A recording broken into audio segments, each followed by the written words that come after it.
Well, it's officially the Diablo 4 open beta weekend, and if you're just getting into Diablo 4, there's probably a lot that you want to get done, especially if you're planning on leveling more than one class. So today we're going to be going over the best way currently that I've been able to find to level up quickly in Diablo 4. Now, not only are you going to be able to level up extremely quickly with this method, easily one level per run, you're going to get a ton of equipment to either sell or use as upgrades. This is actually one of the best ways to get legendaries currently that I've been able to find as well. So you're going to be able to kill multiple birds with one stone with this method. And I really do hope you all enjoy this, and it's going to involve one particular dungeon that is easily accessible. This is the Annika's Claim dungeon. You'll be able to access this area around level 15. And it actually involves this area that you get to free during an event. This is the Molnock area, which is a level 15 area.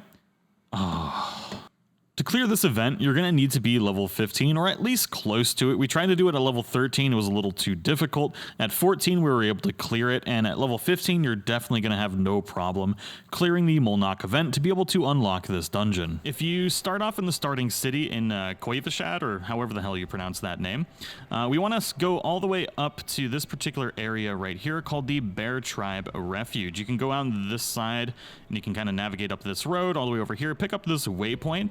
And then from the Bear Tribe Refuge, we're going to go south out of here. We're going to follow this road down, and we're going to this specific dungeon right here called Annika's Claim. Once you get into the dungeon, it's a really simple loop that we're going to be doing, and we don't actually have to finish the entire dungeon, which means we don't have to fight the final boss because we don't get a lot of XP for that, and it doesn't even drop anything at all, so it's not really worth doing.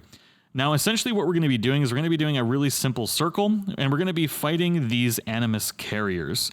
The Animus Carriers are pretty common in here, and they give you a ton of experience, and they also drop a lot of really good loot. They can drop blue items, gold items, and legendary items. And if you get really lucky, especially at level 25, they're going to be dropping lots of legendaries, which means you're going to be able to upgrade your character while leveling. It's really, really good. It's honestly one of the best places I've found to farm up any kind of loot in the game so far. I do have another video coming out for a different method as well if you get sick of running this dungeon.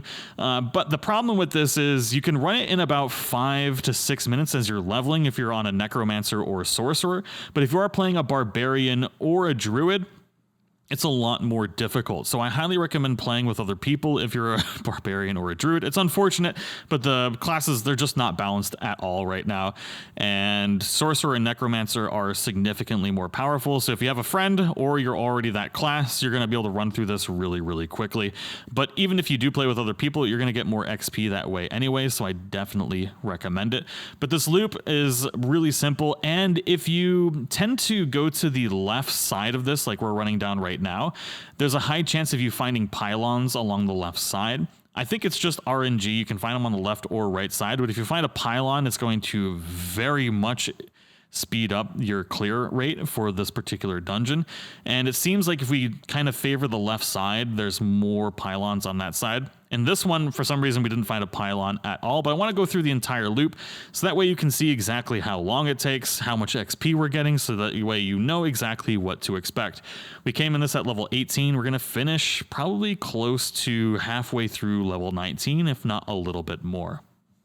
Now, there are a couple danger zones that you'll run into here where you'll run into, say, like 4 or 5 elites all at once, which is where running as a barbarian or a druid comes in particularly difficult at lower levels while you're leveling up. But as long as you're paying attention, it should be perfectly fine.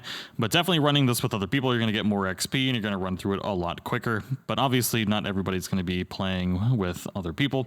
But make sure to loot all of these chests as well, because it stands a chance to spawn an extra elite, which is going to give you more loot and more XP. So definitely make sure to do that as much as possible. But otherwise, we just need to run through this loop, kill all the Animus Carriers. We want to make sure to completely kill them. Don't just stop once you have enough, because there are more elites in here than there are actually Animus that you need to open up the second area. So make sure you fully clear the entire loop to be able to get the most amount of XP. Now, that being said, if you're just doing this for XP and not loot as well, then you just want to do the first area. If you want both good XP and loot, then I recommend doing the first and second area. There's no reason to defeat the boss because they don't drop anything good and you don't really get any XP for it. But the second area has a chance to spawn the Butcher, as well as a plenty of elites and things to drop even more loot. But I don't know if it's necessarily worth doing it for XP if you're doing it only for XP. But quite frankly, if you're doing this, you should be doing it not only for XP, but also for all the loot that you can get along the way. On average, we're getting about a level to a level and a half in 5 to 7 minutes, as well as 25,000 gold plus each run, depending on how many elites you run into, especially if you get lucky with the events that can happen from shrines and from popping chests and spawning elites from that. You can get a lot of loot and a lot of legendaries doing this. Now, if you have found any other interesting ways to level up fast or anything interesting in the Diablo 4 beta, you can leave a comment below. Feel free to reach out on Twitter or Discord. Would love to know any way that we can help speed up the leveling and progression within the community. But for the most part, just run through this second area if you're trying to get more XP and loot. And you're going to do something very specific at the end of the dungeon to help speed up your progress. Now, like I said, don't bother killing the final boss. It's not worth it. Once you kill all the elites in this second area, open up your menu and then hold the button to reset the dungeon, which will actually kick you out of the dungeon and reset it so that way you can run it again. You're going to enter a loading screen, and then from this loading screen, we can do two things. If your inventory is full, then what you're going to want to do is just run south to one of the vendors, and you're going to want to sell all of the equipment that you got during your run. On average, you'll get about a half an inventory to a full inventory's worth of loot. It seems the higher level you are, the more loot seems to drop from these dungeons. I don't know if it's RNG based or if it's just, well, as I'm getting higher level, I'm getting more drops. I don't know. This was the worst amount of drops that I've gotten in a particular run, but you're still getting a decent amount of money and a lot of XP from doing this. Once you sell all of your gear, just run it again, get all of your levels, make all of the money, and make an OP character.